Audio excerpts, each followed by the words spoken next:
Belakangan, sosok hacker Bjorka sukses menggemparkan jagat maya usai membongkar habis dokumen rahasia para pejabat Indonesia. Hacker Bjorka mengklaim bahwa ia mampu membongkar semua rahasia pemerintah Republik Indonesia dan mengkuak dalam pembunuhan Munir. Namun siapa sangka, sosok hacker Bjorka yang mengaku berasal dari Warsawa, Polandia, kini mulai dibongkar oleh hacker lainnya. Menurut sebagian dari warganet, tindakan Bjorka lebih mirip hacker pemula yang sedang mencari perhatian sana-sini dengan ketenaran super cepat. Sebagian lagi mengendus Bjorka hanyalah sebatas menembus keamanan cyber, namun kemampuannya tak lebih dari itu.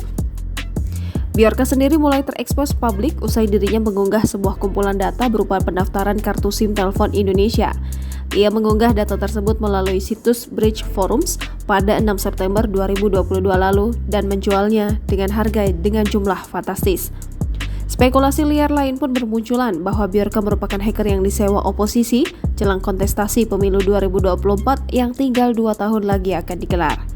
Sosok itu sontak langsung menjadi sorotan warganet lantaran Bjorka menyebutkan bahwa temannya adalah warga negara Indonesia yang dibuang pada tahun 1965 dan menetap di Polandia.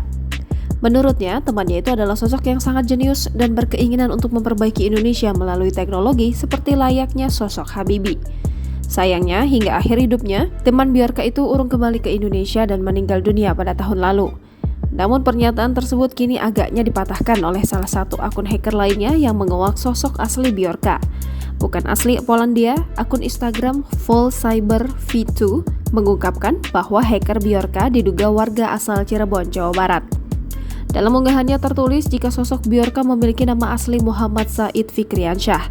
Akun tersebut juga menangkap layar website LinkedIn milik Muhammad Said Fikriansyah yang diduga kuat Bjorka. Said Fikriansyah sempat memiliki pekerjaan sebagai video editor Drulantis sejak tahun lalu.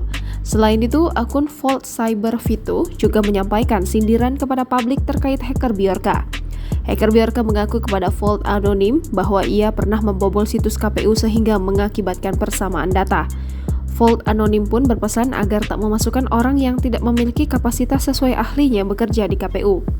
Terakhir, secara mengejutkan Vault Anonim memberikan nomor ponsel diduga milik hacker Bjorka. Kini, alamat lengkap pria diduga hacker Bjorka tersebut sudah tersebar luas di Telegram.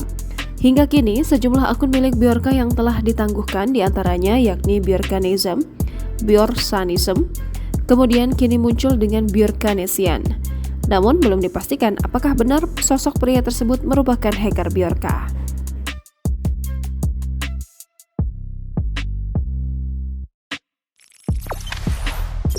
Jangan lupa subscribe, share, komen, dan like ya!